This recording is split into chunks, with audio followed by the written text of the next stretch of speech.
So week one, we start talking about what it is that the Summa particularly is and how it's a different book among many, as it were.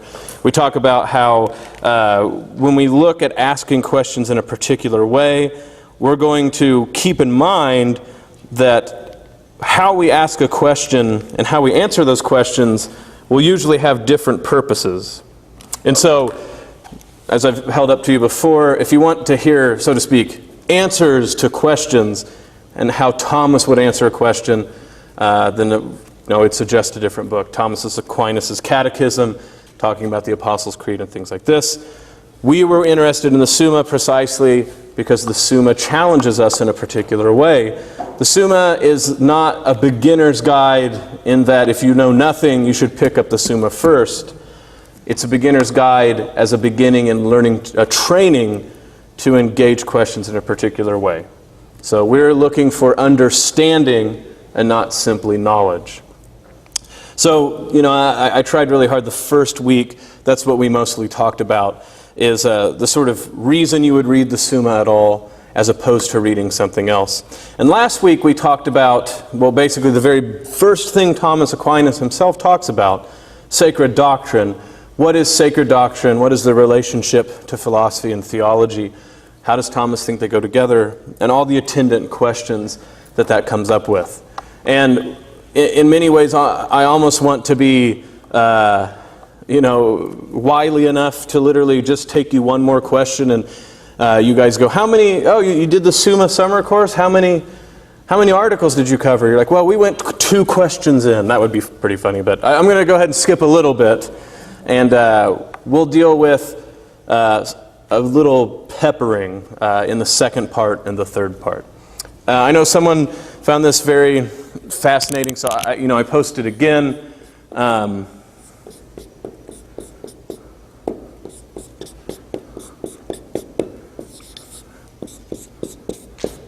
So in many ways, the sort of shorthand people were saying is part 1 is about creation itself. And so how creatures proceed from God. So we start with the questions of sacred doctrine, and then we talk about God in God's self, and then we talk about how creatures come from God, the government of angels, things like this. The second part, both in the first second part and the second part, deal with the actions and affairs of humankind.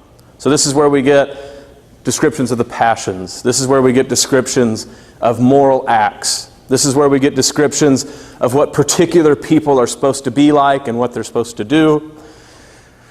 And yet again, this is shorthand, but, shorthand works. It has its place. In many ways, the second part of the Summa has to do with the condition of humanity since the fall. So after Adam and Eve fell, how is it that we are bad? How is it that we are good? And also, how is it that God interacts with fallen man in that way? 3, like I said, very big paintbrush here, deals with redemption. But primarily what that means is we talk about Jesus Christ and himself and what he's done, the sacraments, the church, things like this. So if you're going to talk about a logic to the Summa itself, and remember I told you there were 5 volumes, I only brought 3. They're all this hefty. So when you have them on your bookshelf, you look smarter. Who doesn't want that, right? So the logic of the Summa is sort of procession from God and a return back. Joseph Pieper, one of the more famous German Thomists, one of my favorites, said if you'll hear people called like Saint John of the Cross, Mother Teresa of the poor, or you have these of, right? Thomas Aquinas usually doesn't get an of. He's usually called the angelic doctor. But Pieper argues that Thomas Aquinas should be called Saint Thomas of creation. That the way that he understands primarily the way to talk about God is to talk about a God who creates rationally and reasonably and imbues that creation with reason itself, and then comes to save that creation through redemption. And yet again, a wide paintbrush, but I think very fair. The peppering that I want to talk to you about today, I think I gave you the sort of short title, so I should probably come through right, is Law and Love. And yet, yes, again, maybe I'm being a bit too cute, but a lot of the things that I like pointing out with Thomas is showing things that are seen as polar opposites, and then considering how Thomas Aquinas himself tries to understand them as actually going together if understood in the correct way. So when we get to, last week was mostly philosophy and theology. How do those two things that many people saw as diametrically opposed go together? You know, beforehand, authority and reason. When we talk about Thomas being the great synthesizer, I worry about that word because if you grew up in the 80s, you think Thomas is like an electric piano. Or if you hear about, like Thomas the great synthesizer, if you've read too much philosophy, it sounds a bit too much like Hegel. If you don't know who Hegel is, God has blessed you in your life. Don't go look him up on Wikipedia. It's not worth it. But from Hegel, we get Marxism, so our age is still scarred by the ruminations of Hegel. Hegel saw all oppositions in life as, you've probably seen this.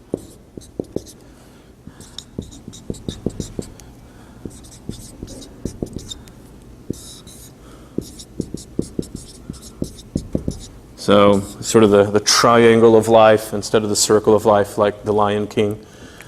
For Hegel, it's the triangle of life.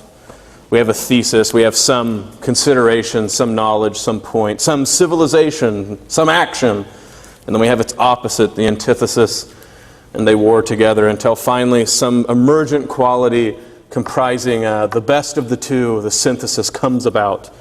And so when people talk about Thomas being the synthesis of all sorts of things, I just shy away from it precisely because I don't want us to think in Hegelian terms.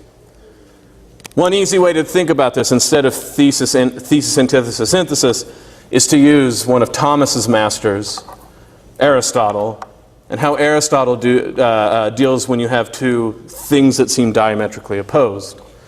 And this is the theory of virtue, suffused all through Thomas, but also talking about what we're dealing with today. To act virtuous, of course, is not some simple rule or duty that we follow. It's not as simple as that. Virtues, famously Aristotle and Thomas after him say, are a mean between two extremes. So the virtue is one thing between an excess, and then I don't know why I did this to myself. I'm about to write a word that I always misspell. Deficiency. I'm deficient at spelling, for instance. I-E-N-C-Y? Ah, yes. So the virtue is a mean between an excess and a deficiency. And this is where he sees moral life, but even anytime we're going to talk about a virtue, whether it be intellectual or moral, he's going to talk about this. Now, what does he mean? Courage is an easy thing to think about. If we talk about courage being a virtue, what do we mean? Well, we can start to see why Aristotle and Thomas push this version of virtue. Because if you just tell, hey, go be courageous, the next question is, how? You're like, well, don't chatter your teeth and always volunteer and shoot when you see the whites of their eye. I mean, what do we mean? What does it mean to do courage? What does it mean to be courageous? Well, it depends. It depends on the situation. It depends on a magnitude of factors. This is where Aristotle famously claims, and again Thomas backs him up, that ethics is primarily a study in outline. Ethics can give you an outline about how you should act, but you will only know how to specifically act given each and every specific case. This is how Aristotle avoids being a relativist. Not everything goes, but he's also not, as it were, a prescriptivist. He can't tell you beforehand what you will exactly have to do before the situation arises. Courage is an easy thing to think about.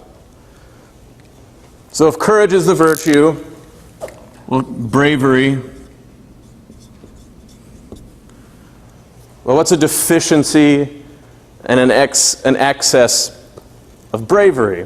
Well, what he says is you have to think about the passion, or what we call emotion, but I don't think that gets at it exactly. But we have to have the passion in mind that a virtue is dealing with. What he means is this. When you're being brave, bravery is your attitude or how you act towards the passion of fear.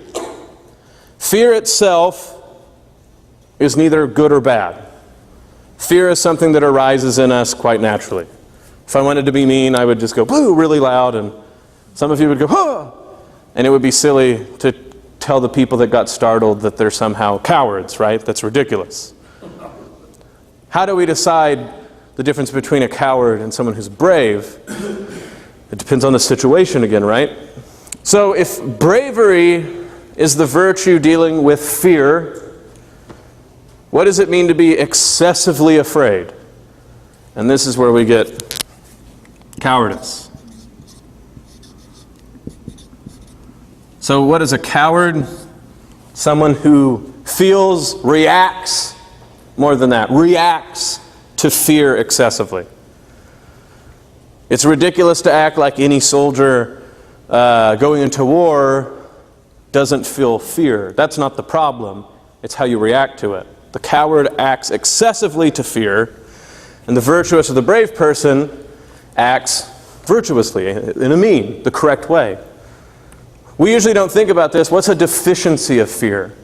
And notice this is what already Aristotle and Thomism lends to itself. We often think of things as diametrical binaries, right? So you're either courageous or you're a coward.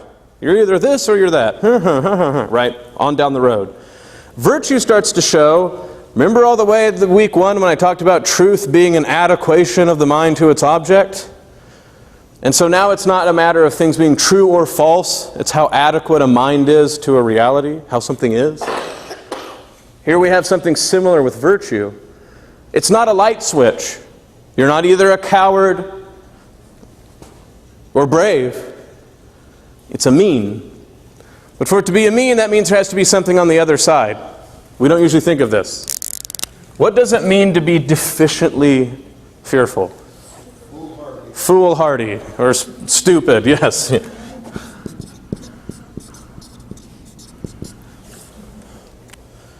Someone who lets fear excessively rule their lives is a coward. Someone who lets fear deficiently intervene in their life is foolhardy. And only the brave person or the courageous finds the mean between the two. Now this starts to show you the sort of nimbleness, the ability to adapt of both Thomas and Aristotle, both in moral and intellectual virtues. What does it mean to be courageous? It depends. Depending on what situation we bring up, the courageous person could either surrender or refuse to surrender. In fact, it might be cowardly to go fight in a certain situation. You can imagine, right, like, okay guys, if we go fight right now and we all happen to die, no one's defending the civilians, this is foolhardy. Other 10 men, you're a wimp, Bo, come on, let's go fight. And you go, okay.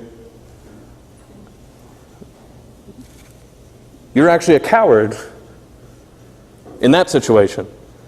Another situation, this is our last stand, Bo, we have to fight. If we all die, civilians will die too. And you go like, oh, okay, oh, right, run away. Now you're the coward and the people who stayed. So you see, notice how what seems like similar actions can be virtuous or vicious depending on the scenario, and it not be relativism, but it's sort of case dependent. It's being adequate to the situation. I can't tell you beforehand, as an ethicist, what to do. I can give you the outline to evaluate what might be done. And in this, Aristotle and Thomas are far more realistic, it seems to me, than many people give the field of ethics any credit for. Constantly I hear from students that I teach that ethics it's a nice ideal, Bo, but we live in the real world. And sometimes you got to do X, Y, and Z. Funny enough, X, Y, and Z is almost always very self-serving, but you get the point, right? Nice ideals, Bo, but we live in the real world. Well, here's Aristotle and Thomas saying, here's the outline. Agreed. I can't tell you beforehand what to do, but I can give you the outline so that you can assess the situation better and attempt to be virtuous. This all goes back, we brought this up last time, the image of aiming the arrow at the bullseye, right? If we want to hit the bullseye, we need to know what the bullseye is. If we want to hit the bullseye, we need, as it were, an outline. You think about if you look through a scope magnifies your sight, but it also cancels out more than half of your vision. I'm all acting like you guys regularly look through scopes, but just trust me on this one. Part of the good of a scope is precisely because on purpose you're getting tunnel vision. You are looking at a small part, very focused. It's an outline. It's an outline of a large reality. So Thomas, Aristotle, by being virtue theory in nature, they can't tell you beforehand how to live your life A, B, C, and D, steps 1 through 12. But they give you the outline, and they say if you habituate yourself this way, then automatically by second nature, you will do things, hopefully, correctly. Yes? Some of the examples you have given, depending upon the situation, a person could be brave or a person could be a coward in somewhat similar situations. How has some people taken that general thinking that you can have bravery on the one hand, you can have cowardice on the other hand, just depending upon the situation, and then somehow co-opted that into the idea of situational ethics? That is, your ethics depends upon what your circumstances are, whether right. good, bad, or indifferent. I should have always... situational ethics are like that Monty Python episode of No One Expects the Spanish Inquisition. They pop out. I mean, every time I should be prepared to answer this question, because no matter what I talk about, it gets brought up. A main difference, what you would say, is that situational ethics, we can't go into it too far, makes a category mistake that Aristotle defeats very early on. So for instance, okay, so hear me out here. You can think of any virtue and you can think of its excess and its deficiency, right? Bravery, temperance, charity, faith, hope, right? All justice, we can go down the line. What situation ethics does is it will put in the term of the virtue something that by definition cannot be a virtue. So Aristotle goes, this theory only works for things that are truly capable of an excess and a deficiency. Some things name deficiencies or excesses. So for instance, there's no such thing as a virtuous adultery. You see what I'm saying? Yeah, you can't be like, oh, well, he was excessively adulterous. You know, if you just calmed down a bit, it would have been a virtuous adultery. No. The definition of adultery is a name of an excess. You can't talk about virtuous murder. And if you think about this, Thomas will have this. I could be really boring and looking up, but I won't. I think I actually have it here. It's the same difference between murder and self-defense. You go like, well, that's the same action. That's just using situational ethics to defend it. And Thomas himself will go, no, the acts actually become completely different. Precisely because murder names, I think, an excess. I think it's under malice, so it would be under malice, at any rate, off the top of my head. But it names something that can't have a virtue within it. This is where we can start parsing stuff out, right? Because for Thomas, self-defense falls under the idea of justice, right? And so by justice you can punish someone trying to inflict harm against you. And so for him, it's not even a consideration of that being murder at all. Murder is the unjust taking of a life that you do not have the authority to take. That's why execution for Thomas is not murder, because in his rendering, the state has a right to carry it out. To make it a little less controversial, but it's kind of a little more shocking, God justly kills every single one of us. We don't like thinking about it that way, but by right, God kills all of us. None of it is murder. Why? God has the authority to do so, and the right reason, all of these things. So, like I said, situational ethicists, if they see this online, will be very mad at me for saying it this way. But to deal with it in our context, they make a category mistake. And they start acting like attenuating circumstances can actually change the nature of something that by its definition cannot be changed.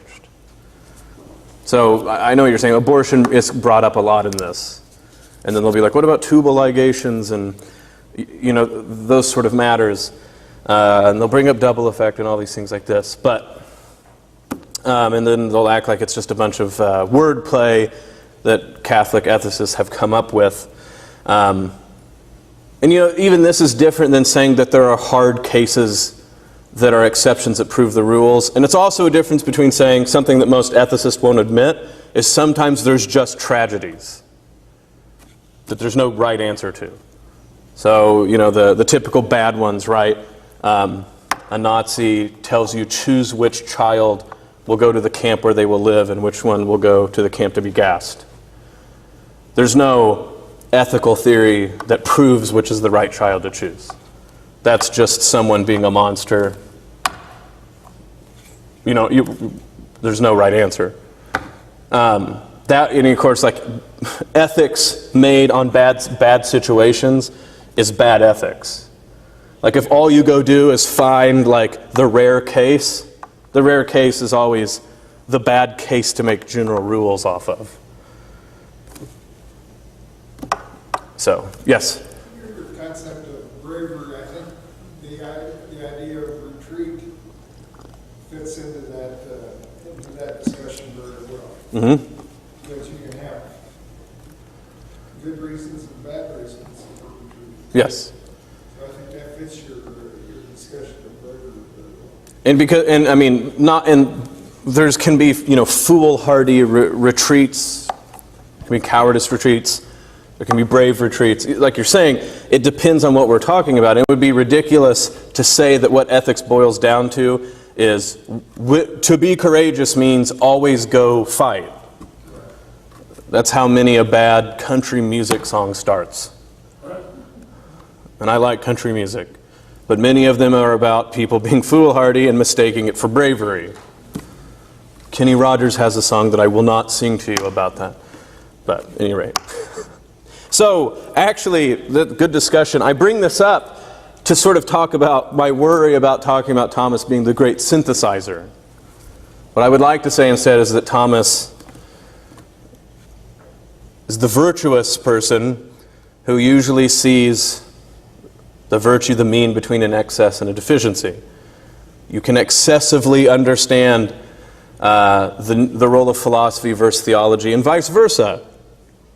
I know that sounds weird saying that you can excessively understand theology, but you can, because if you start making theology completely independent of reason, Pope Benedict XVI famously makes this point in the Regensburg Address, what you have is not faith, but what he calls fideism, which means just sheer assertion.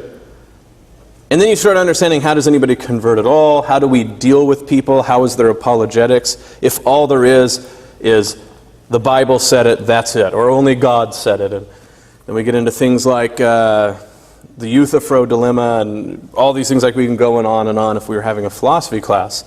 No, what St. Thomas does, and great people like Pope Emeritus Benedict XVI follow, is to talk about the virtue, the mean, between an excessive understanding of authority and reason, philosophy and theology, law and love.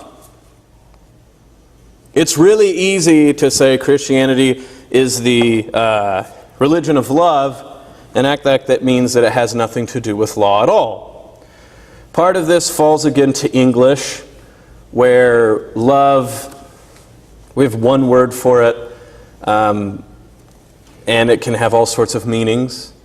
This is why, for instance, in many standard editions of Thomas Aquinas, when they're talking about the theological virtue of love, caritas, they call it charity. But charity is not necessarily distinct from love that he talks about when he's talking about the passion, which is love. There's a distinction, but they're related. So the love that compels us to prefer or find wonderful or seductive anything is related to the love that moves the moon and the stars in the sky, as I just butchered Dante. The idea is, of course, that they're not exactly the same, but they're related.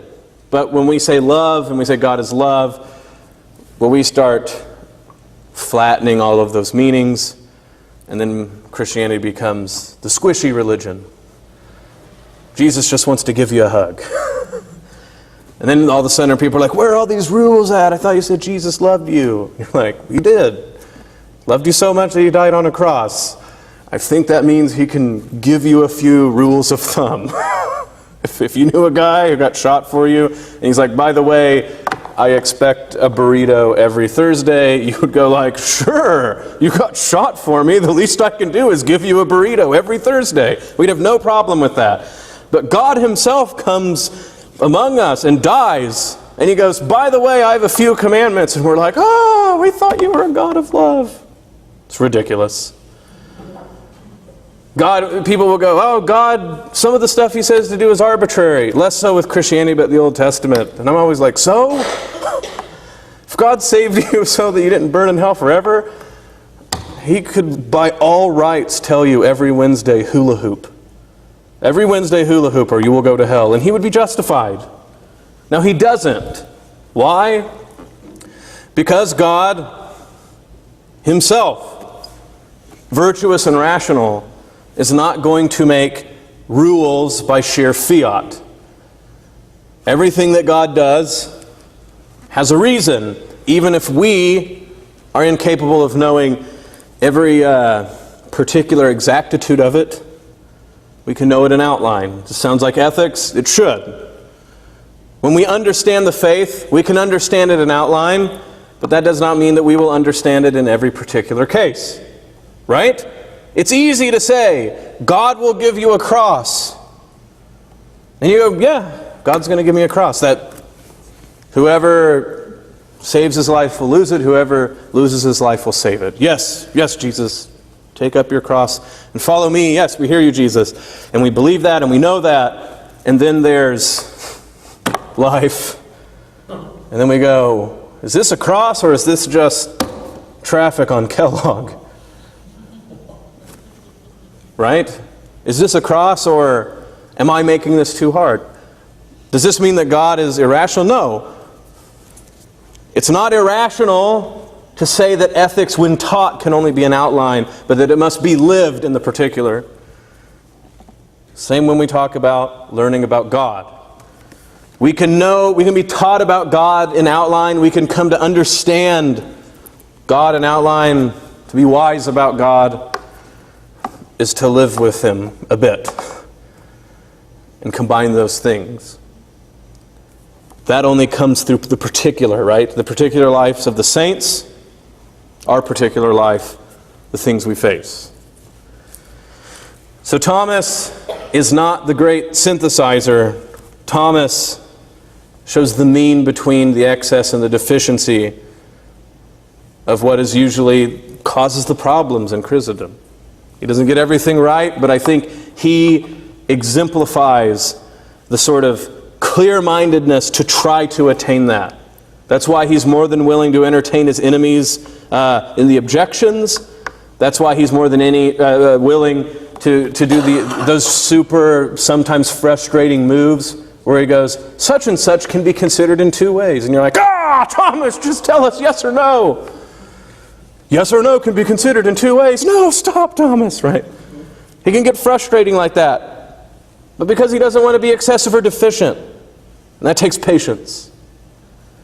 Anything that you've learned over the course of the 3 times together, patience. Probably today you're like, is Bo going to get to his point? And I say maybe.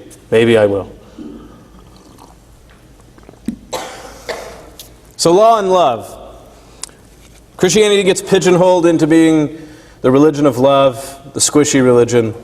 And then we look and go, well, actually law suffuses everything that we see. We think of Good Friday and Easter Sunday as being rightfully this outpouring of mercy and love, but we forget that preceding all those is Maundy Thursday. Where do we get that word from? Mandatum, this is my command to you. In fact, that verse sums up the fact that we can't be deficient or excessive. We have to figure out how they go together. This is my command to you, that you will love one another. What does it mean that by law, the King of the universe juridically commands you to love one another? That's blowing a few of the more hippie-esque understanding of Christianity's mind. How can you legislate love? Thomas thinks both go together. So look, let's talk about what he means by by law first. Summa Theologica, the Prima Secundae, question 90, article 1 through 4. Whether law is something pertaining to reason. It would seem that law is not something pertaining to reason, this is objection 1. For the apostle says, I see another law in my members, etc., but nothing pertaining to reason is in the members, since the reason does not make use of a bodily organ. Therefore, law is not something pertaining to reason. Now look, already by this, Thomas, in the sort of hierarchy of respect Thomas gives, everybody thinks Aristotle first. It makes sense, he calls him the master. But Augustine is a parallel pillar. I think it would make no sense to act like Thomas thinks Aristotle is more important than Augustine. He sees them both as being authorities that you should turn to regularly. But I'm telling you, by citing this part of St. Paul where he talks about the law of the members and of course the old man and the new man, all of these things, this is something St. Augustine brings up quite often. And again, to be honest, for Augustine, it's unfair to throw this all on him, but let's just say people who follow Augustine, there is a tendency to think that precisely what law does is bind the will, bind my wishing to do one thing instead of another. And we think about how most people think about positive law, the law of humans, and we think primarily that what it is. What is a law? When you hear that like, oh, you can't do that, that's breaking the law, what you think is you're being told what to do. And you go, I want to do that, but I can't. The law binds me. I want to go 80. The law says go 35. I don't know why you want to go 80 in that, but you see my point. Modern theories of law, many of them, base themselves on this idea that law is primarily about will, like the objection 1 says. At most, what we have is that people have rights and they're free to do what they want until what? They do something to someone else, impede someone else's will. And then we have these big questions about when can I impede someone's will against their will, etc., etc., etc., right? I mean, this is why police need at least batons and handcuffs. Because most of the time, right, when a policeman has to enforce the law, someone doesn't go like, oh, good point, I am a drunk. Let's go downtown. No, you have to bind them. Why do you have to bind people to follow the law? Well, people go because of the will. They don't want to do it. You want them to act different. So already we go, Thomas is setting a pretty big opponent. He's obviously going to oppose this one. Yes? So you're going to talk about natural law? Yes, yeah. Not as much as you might want to, but yes. Objection 2. Further, in the reason there is nothing else but power, habit, and act, but law is not the power itself of reason. In like manner, neither is a habit of reason, because the habits of reason are intellectual virtues of which we have spoken of above. He talked about it in question 57. Nor again is it an act of reason, because then law would cease when the act of reason ceases, for instance, while we are asleep. Therefore, law is nothing pertaining to reason. The objection will show that they're kind of, this is more technical than we have to worry about. But he's making the point that if law pertains to reason, why does it apply when I'm not using reason? Someone's trying to set a trap for him. But we'll move on instead of consider that one too much further. Objection 3. Further, the law moves those who are subject to it to act aright. But it belongs properly to the will to move to act, as is evident from what is said above. Therefore, law pertains not to reason, but to will, according to the word of the jurist, whosoever pleases the sovereign has force of law. So we're setting up this idea that law must be ultimately about will.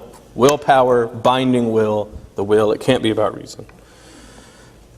On the contrary, it belongs to the law to command and to forbid.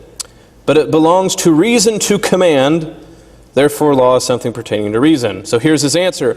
Law is a rule and measure of acts. Think about that one. Law is a rule and measure of acts. This isn't exactly apropos to this, but I did bring this up to maybe make this idea a little better about measuring. We talk about human beings being the rational animal, and by rational they use intellect and things like this. So, coming from this word, ratio. Now, ratio has a more specific meaning in Latin, but what do we think of when we talk about ratios? We talk about things being proportionally related to one another, right? Okay, well, that's where we get the idea of human beings being rational, is that there are rule and measures that they are able to impose on things they do. We don't talk about the rule and measure of a dog deciding to jump the fence and go after the other pooch in the other lawn. We don't go, what was your reason?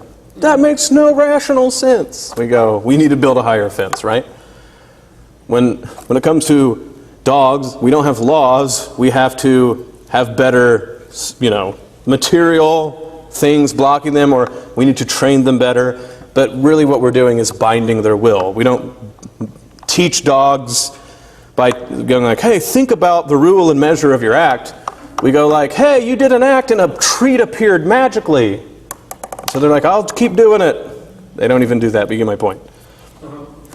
Law is the rule and measure of acts, whereby man is induced to act or is restrained from acting. For lex, law, is derived from legare, to bind, because it binds one to act. Another, maybe not completely related to this, but religion. Everybody thinks like, oh, sociological construct, things that people do when they worship together. Actually, depends on who you're talking to, but in the West, many people argue. That very word, legare, to bind. Religion is that which binds over and over again. The word lex, law, comes from the same root. Sorry, Kansan, same root. To bind. Laws bind, religions bind, over and over again. Already in this sort of etymology, you see why the Latins think that religion and law have everything to do with each other. Thomas is bringing this principle out. Now the rule and measure of human acts is the reason, which is the first principle of human acts, as is evident from what has been stated above, since it belongs to reason to direct to the end, which is the first principle in all matters of action, according to Aristotle.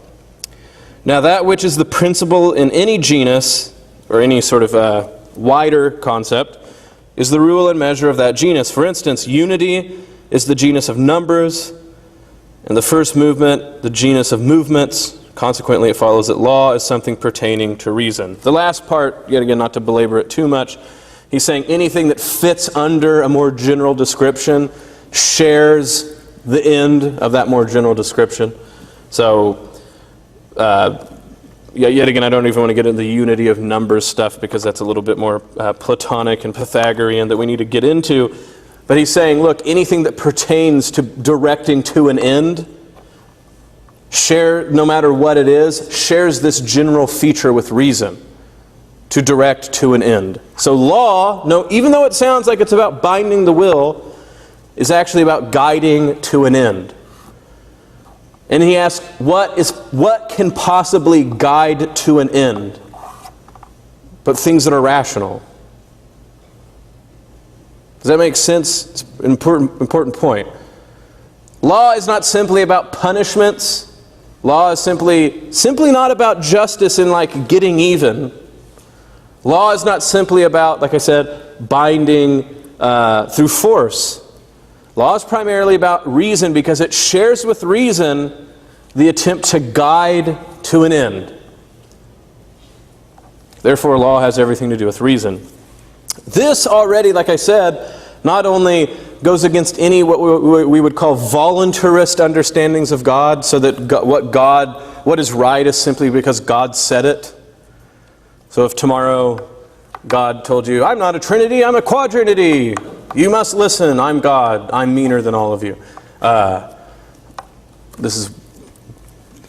would be irrational. This is not the Christian, certainly not the Thomistic understanding of God. God, law, reason, these things direct to an end. Therefore, law has to do primarily with reason.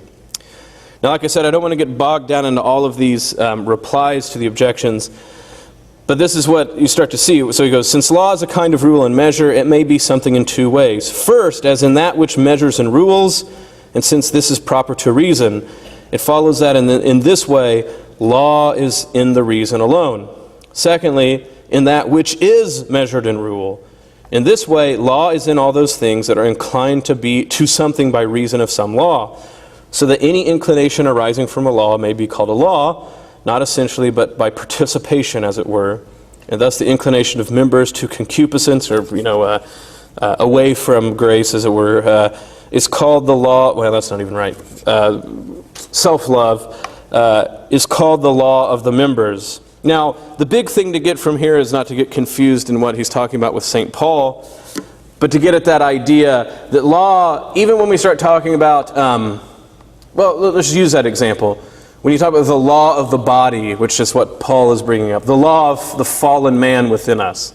He'll even talk about the law of sin. How can it be a law if in all technicality it's irrational? Well, he goes, it's by participation that we call it a law. What he means by this is, since sin, or the body, is now directing us to our end, it's as if it is a law within us. Another way to think about this, when someone gets addicted to smoking, for instance, what we go, of course, is that this, on the most basic level, has little to do with rationality, right? People can know smoking is bad for them, but they just want to do it because it's habituated, right? But what we can also start to say is, since this habit is what directs them again and again to their end, sort of like a religion, it's as if it becomes a law. The addiction becomes a law. The habit becomes a law. By participation, not specifically. You can think about this with a good habit, right? When you have a good habit and someone goes, why do you do that? And you go like, I don't know, I do it by second nature. No one should go like, well then you don't really do it at all. Famously, Kant will say something about this. If you enjoy doing something, or you don't purposefully do it every time, Kant says you receive no moral benefit from it. But this sounds exactly backwards, right? If someone goes like, oh, why are you helping the poor? And you're like, because I love doing it. And someone goes like, I have to. Who would you say is doing it right? The person who's learned to love it. Now, maybe what we say is, well, if that person perseveres to learn to love it. But Kant seems to write himself into a corner. Immanuel Kant, yet again, someone else I wouldn't suggest reading. He backs himself into a corner because now it sounds like the minute you start liking a good thing, you take away the merit of doing it. Don't we want to say, like, no, there's a way in which we merit the most something we've learned to love. It's more about whether it's easy or hard. But Immanuel Kant for another day. The next two articles, the next three, I don't want to go over in such fine-tooth comb details because I wanted to establish the idea of reason.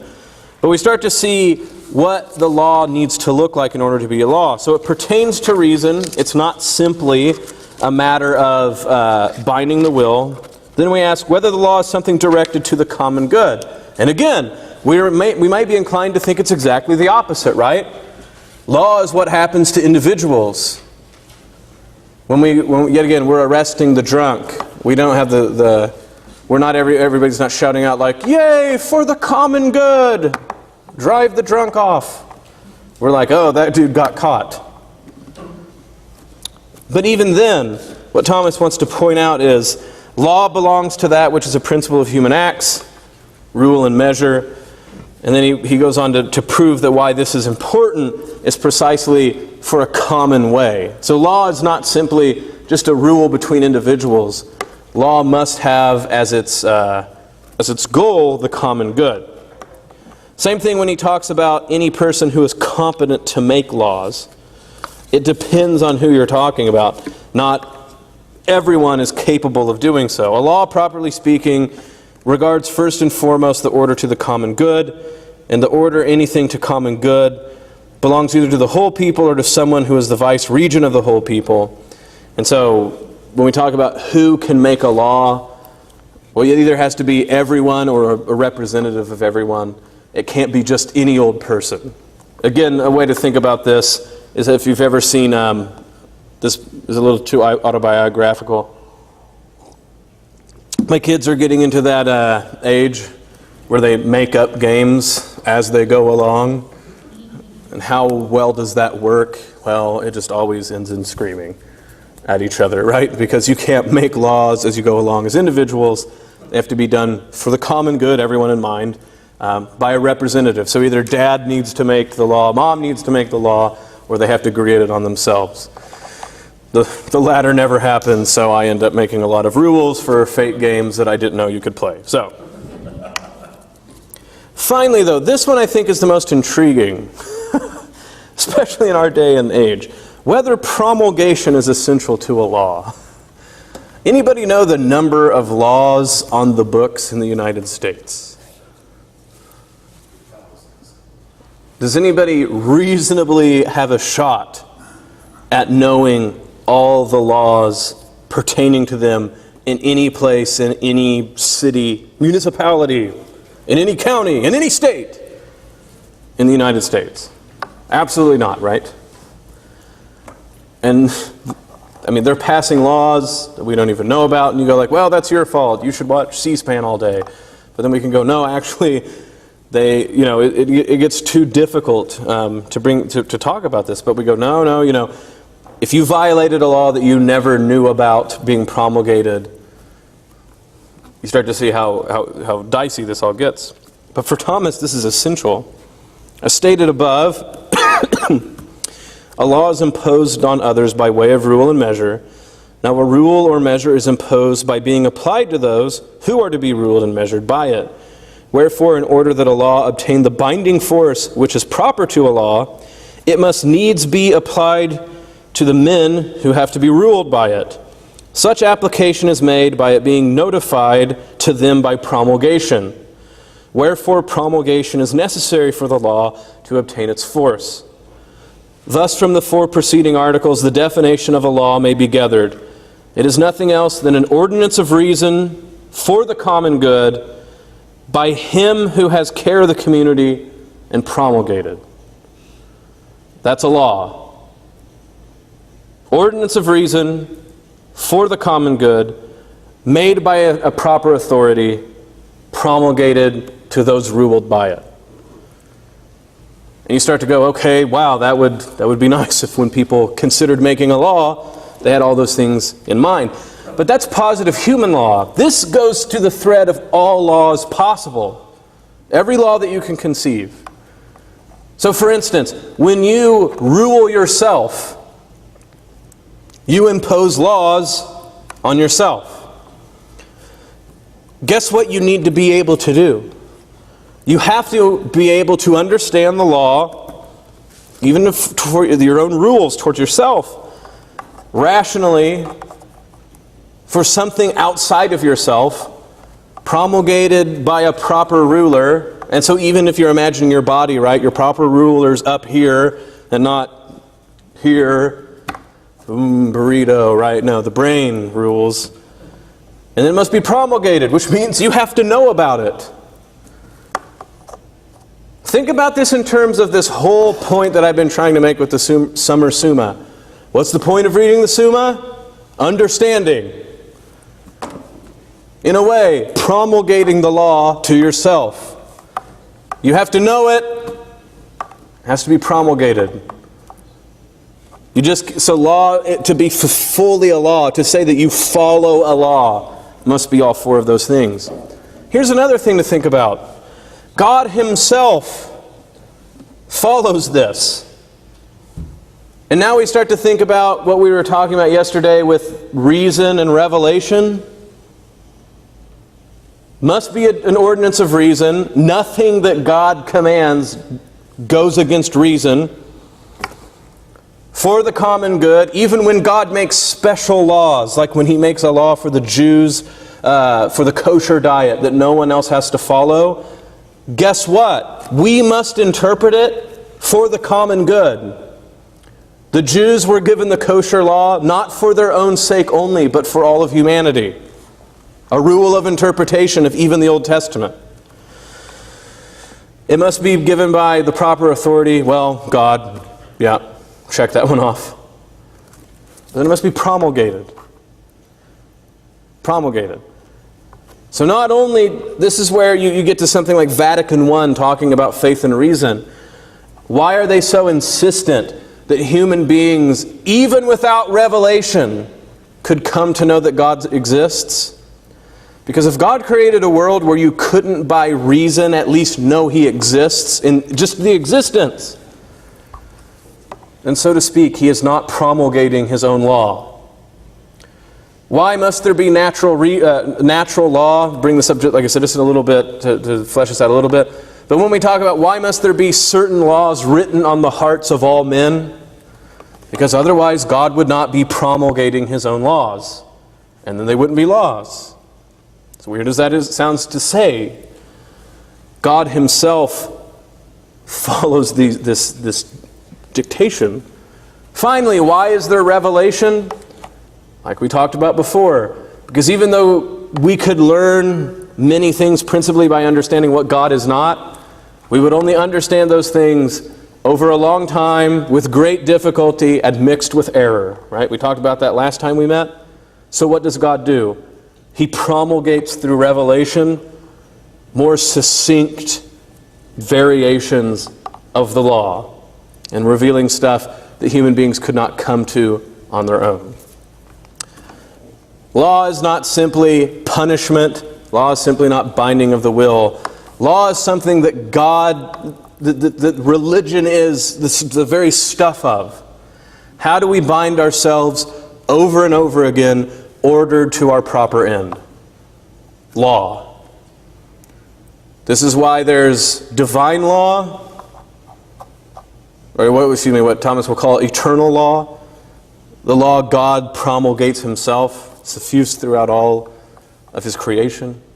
This is where we get what you're talking about with natural law. And natural law is not, natural law gets called many things, but essentially what natural law is since we have a rational mind that like our Creator, we are made in the likeness of God, then by nature of being similar to God, through reason, there are things that we must know, and when we do not know them, it is by neglect. So this is why we talk about natural law, that we would hopefully be able to interact with any other human being about. This gets tricky, right? Because we go, okay, natural laws, for instance, why we have our understanding that marriage is tied to procreation. We say there's nothing in Scripture that doesn't simply solidify what we would know by natural law, that marriage is tied to procreation. Now, does that mean that by natural law we would know that it's absolutely monogamy? You know, we look at the Old Testament, there's obviously polygamy. Even Thomas Aquinas himself goes, no, by natural law we might not be able to defend one man, one woman in the Christian sense. That properly can be seen as being solidified in Revelation. But what Thomas says is, by natural law we must know that marriage is tied to the act of procreation. Marriage, the sex act, procreation. Precisely because barring this act being completed and sustained, there is no humans. They would cease. Any animal that reproduces sexually, this must be the case. Yes, we've learned that there's animals that produce asexually, but we're not talking about amoeba now. We're talking about us, animals like us. By nature, human beings must know that marriage is tied to procreation. The question comes up, why do so many not? Well, natural law does not mean that it's obvious. We talked about this before, right, when we go, God himself is most knowable in himself, considered in himself, but considered in our feeble rationality, our broken rationality. Plenty of us can say in our hearts, the fool says in their heart, there is no God. Same thing, natural law considered in itself is unassailably obvious, well, I'll back up from obvious, unassailably promulgated to anyone with full use of their reason, which means guided correctly, they should be able to come up with these points without revelation. You should be able to connect marriage, at least the sex act, to procreation without citing a Bible verse ever. However, we, in our actual particular use of our natural reason, have all sorts of failings attending to it. So this is where the will and the relationship of the reason and the will. So essentially all we have to say is, have you ever convinced yourself of a dumb idea because you wanted to? Yes. And if you're not going to admit it, I will. And in hindsight, you go, how on earth was I that dumb? And you're like, because I wanted it that bad. I wanted it that bad. Again, children, right? Children are like, oh, I wasn't stealing, I was borrowing the Starburst. And you're like, that's ridiculous. And why do they go? Well, I really wanted the Starburst. Okay, well, natural law can be countervened in a similar way. Yet again, we're going pretty fast here. I'm giving it short shrift. Eternal law, promulgated by God through the very creation he made. The Word, all things were made through the Word. The Logos, all of these things, the idea of the reason, the logic guiding the cosmos, the thing being guided to its end. Natural law, what we have by virtue of having a rationality like God. Then we talk about the divine law, which is the promulgated, revealed law of God, separated into, of course, the Old Testament, for not only the benefit of the Hebrew people, but for our sake, the sake of the Gentiles as well. And then the law of the Old Testament, the New Testament, the law of grace, the law of love.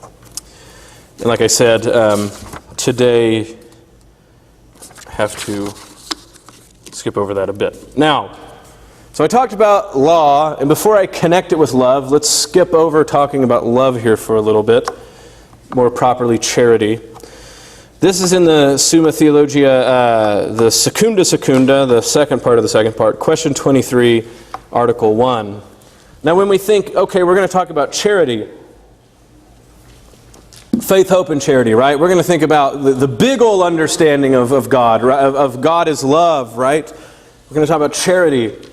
The first thing we're going to talk about, you go, what would you think of if we're going to say, we're going to talk about the virtue of charity, the virtue of love. What are we going to talk about? And strangely enough, the first thing Thomas talks about is friendship, which we usually probably wouldn't associate necessarily when we're talking about love.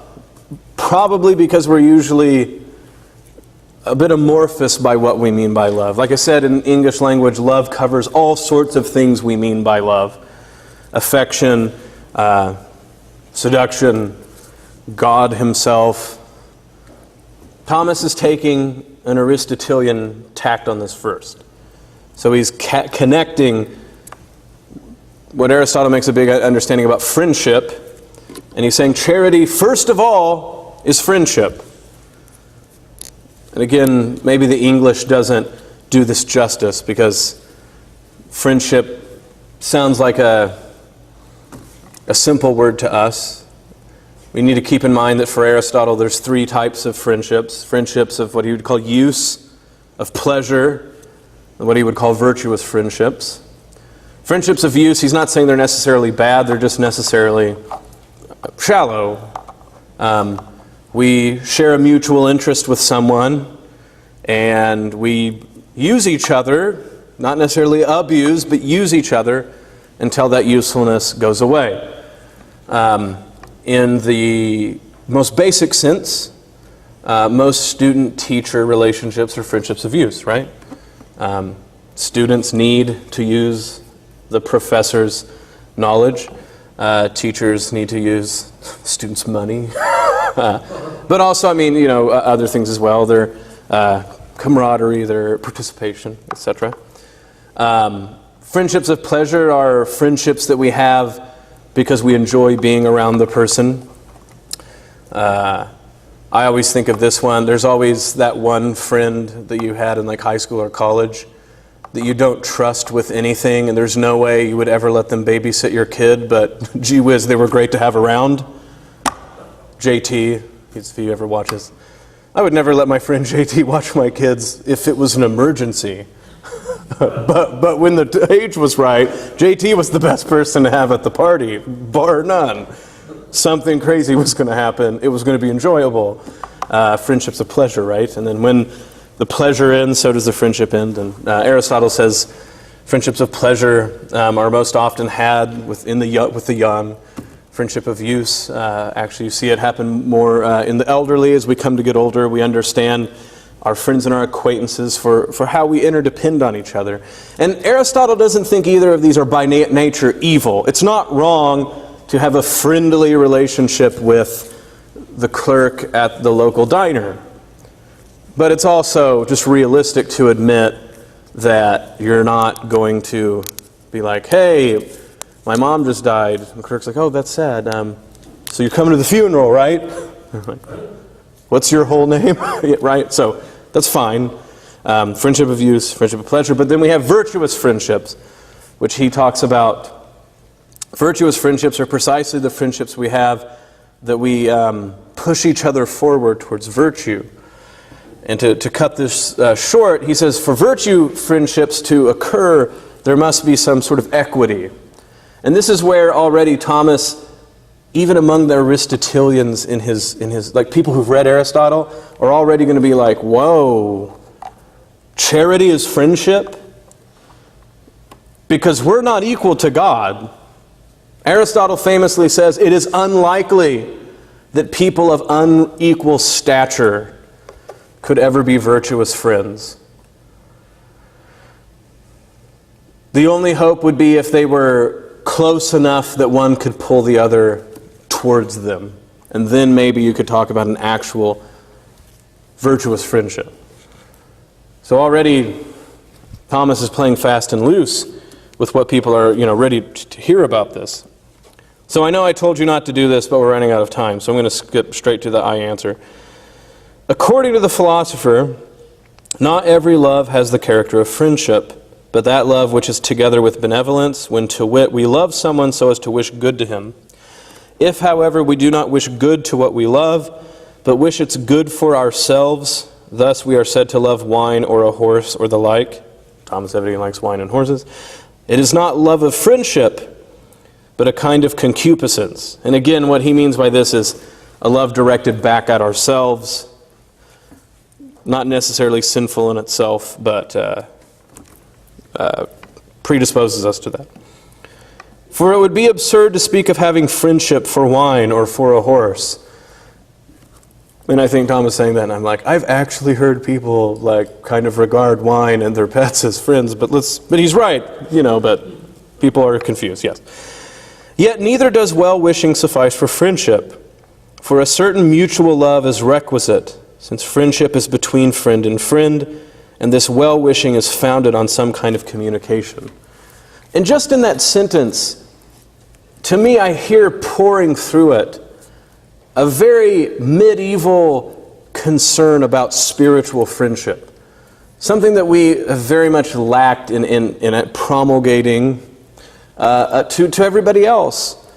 When you read the monastics talk about spiritual friendship, you would think of monks and monasteries being cold, harsh places where everybody prays and then copies their books and then they're off to bed and that's what you do and then you're dead and hopefully you go to heaven. But actually what you see, especially the medieval monks, taking from their late antiquity and forefathers, is these deep discussions about friendship with God and friendship with one another. The Cistercians, known for their sparsity, famously have multiple people talking about friendship, the love between friends.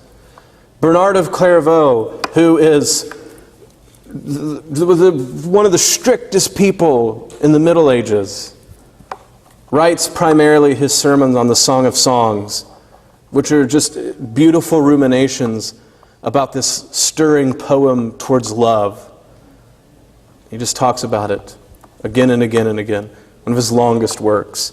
So in that line, Thomas already has this in mind, and we're supposed to keep this in mind. What does it mean? It's not just well-wishing, but a mutual love, friend and friend, founded on some kind of communication. I don't know if you've ever sat down to watch the movie Into Great Silence. It's about the Carthusian monks in France. They only speak on Thursdays. Is that right? Yeah. So they only speak once a week, otherwise they're praying. And then they live in hermitages, so they don't even live together like Benedictines would. But that one day a week, man, do they talk. Because they're friends. They're friends. Accordingly, since there is a communication between man and God, inasmuch as he communicates not just his words, but his happiness to us, some kind of friendship must needs be based on this same communication, of which it is written, God is faithful, by whom you are called unto the fellowship of his Son. The love which is based on this communication is charity, wherefore it is evident that charity is the friendship of man for God. And like I said, this is quite the statement for Thomas. When you think of faith, hope, and love, faith, hope, and charity, what you are to think of, he says first, is God's love for man in the shape of friendship.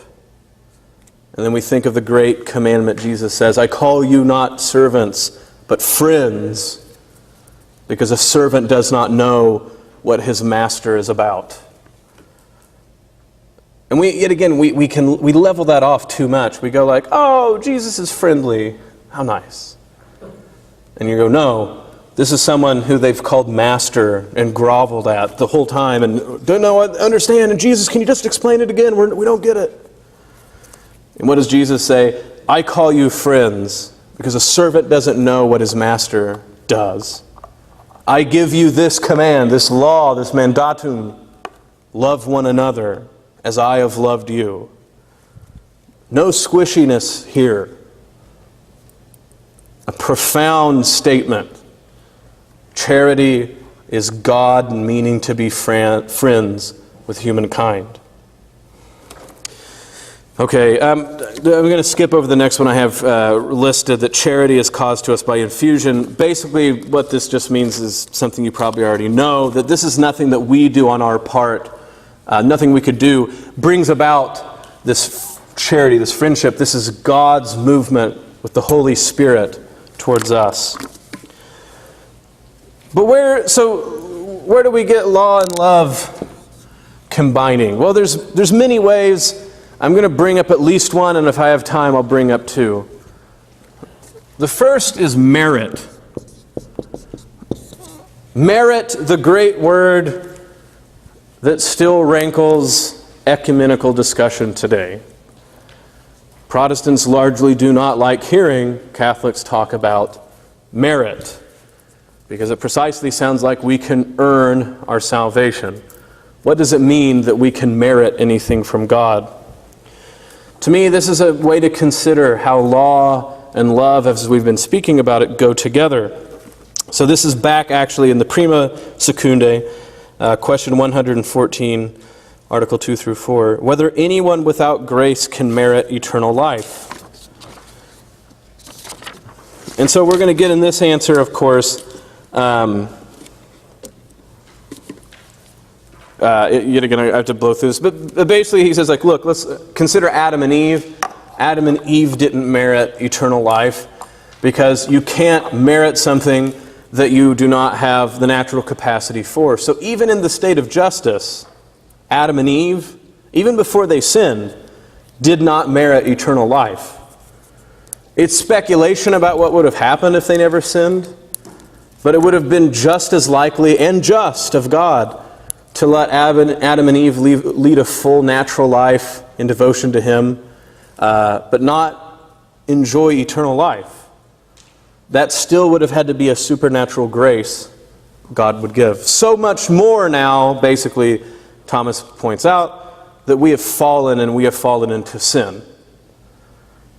I know people get in these big roving debates about how many people are in heaven and how many people are in hell, and sometimes they'll act like it's a numbers game, like, if it's not 51% in heaven and 49% in hell, God is unjust. And I go, look, if one person made it to heaven, it's not only that God would be just, He would be merciful. If one made it and everyone else be damned, considered appropriately, that God allows a supernatural path to heaven, quite a different story. So we bring this, whether a man in grace, so now not talking about fallen man, but talking about a human person living in a state of grace through confession, can merit eternal life condignly. And if I'm saying it wrong, sorry. Not only appropriately and properly, but in a real substantial way. And again, breaking my own rule, let's go to the I answer that. Man's meritorious work may be considered in two ways. First, as it proceeds from free will. Secondly, as it proceeds from the grace of the Holy Ghost. If it is considered as regards the substance of work, and inasmuch as it springs from the free will, there can be no condignity because of the very great inequality. But there is congruity on account of an equality of proportion. For it would seem congruous that if man does what he can, God should reward him according to the excellence of his power. Human beings on their own effort, even in a state of grace, could not merit the afterlife because of, yet again, this inequality in the friendship of God that we were talking about. But now we go back to, yet again, like the word ratio, proportion.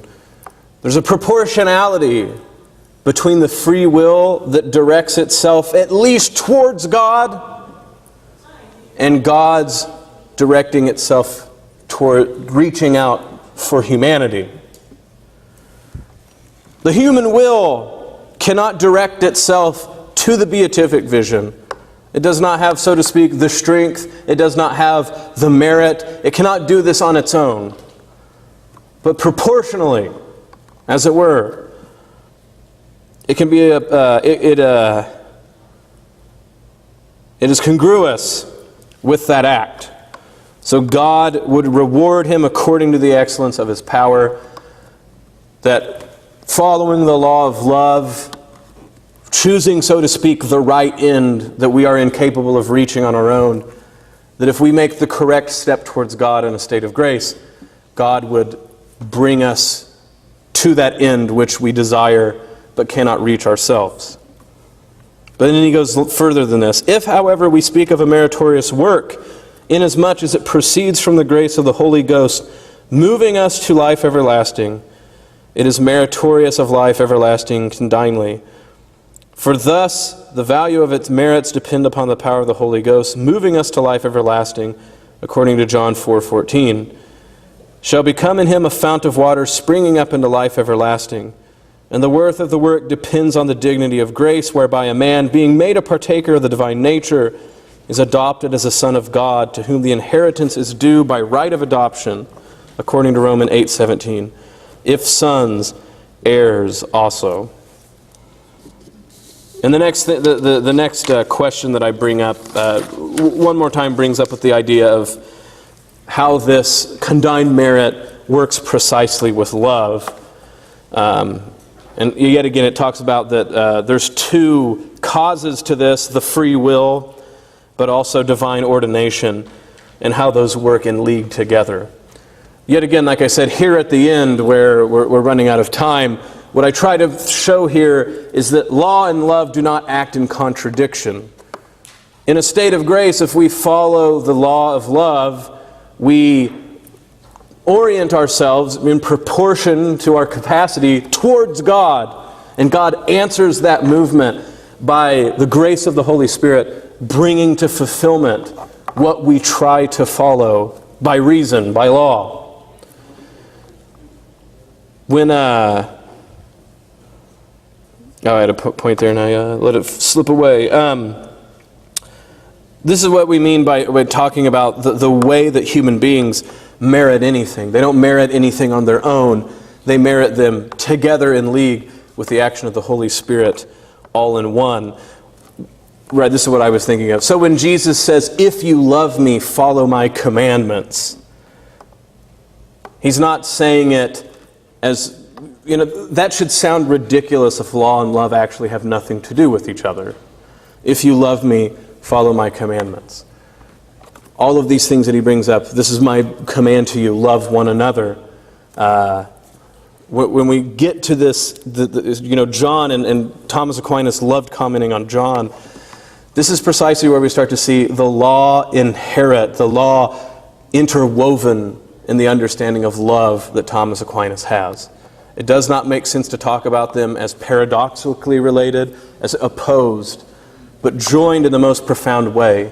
Because if law leads us towards an end, if that's why it is based in reason, that it guides towards an end, what more can be the higher end than love itself, which is God, this friendship of God? Every law that is worth its name would then, in some incremental manner, point us and lead us to that friendship. The last thing I was going to bring up, we have 5 minutes, is the idea of the sacraments as another example of how law and love goes together. I guess just to throw that out a little bit, this is the third part of the Summa, question 68, Article 1. One more time, breaking my rule, going to the I answer. Sacraments are necessary unto man's salvation for 3 reasons. The first is taken from the condition of human nature, which is such that it has been led by things corporeal and sensible to things spiritual and intelligible. Now it belongs to divine providence to provide for each one according as its condition requires. Divine wisdom, therefore, fittingly provides man. Remember the difference, fitting and necessary? Fittingly provides man with means of salvation in the shape of corporeal and sensible signs that are called sacraments. So in a way, sacraments are a promulgation of the law of love. God, the good governor, guides humanity where they're at. We often, not often, our intelligence works by taking the sensible world and abstracting from it the spiritual and intellectual world. So if that's the case, what is more fitting than God to take the corporeal world of the sacraments, water, bread, oil, and then use those as signs to guide us to the spiritual reality?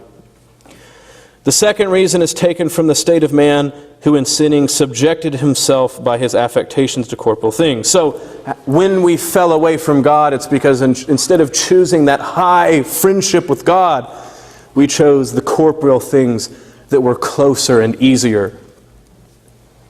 Instead of choosing God, we chose the third and fourth cheeseburger, or whatever it might be. Why?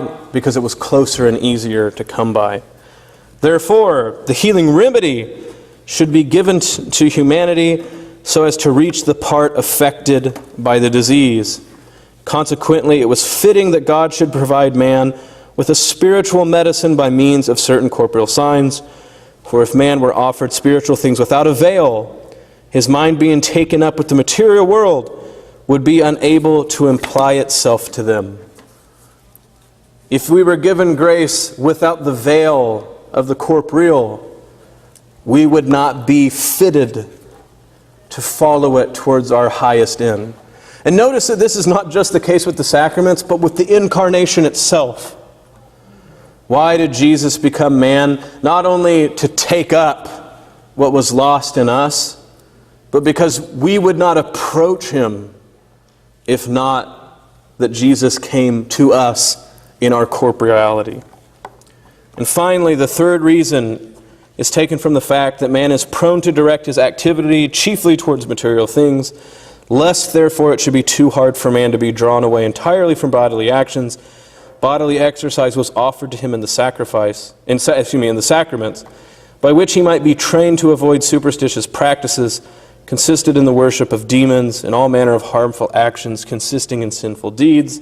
It follows, therefore, that through the institution of the sacraments, man, consistently with his nature, is instructed through sensible things, led to its end by a promulgation in a sensory manner. The sacraments, the law of love. He is humbled through confessing that he is subject to corporeal things. And look at that. I mean, that explains all sorts of problems. Man is humbled by confessing that he is subject to corporeal things. Precisely as a Protestant, what I know I had problems with, right? Is that you go like, that's just bread. Why would you kneel?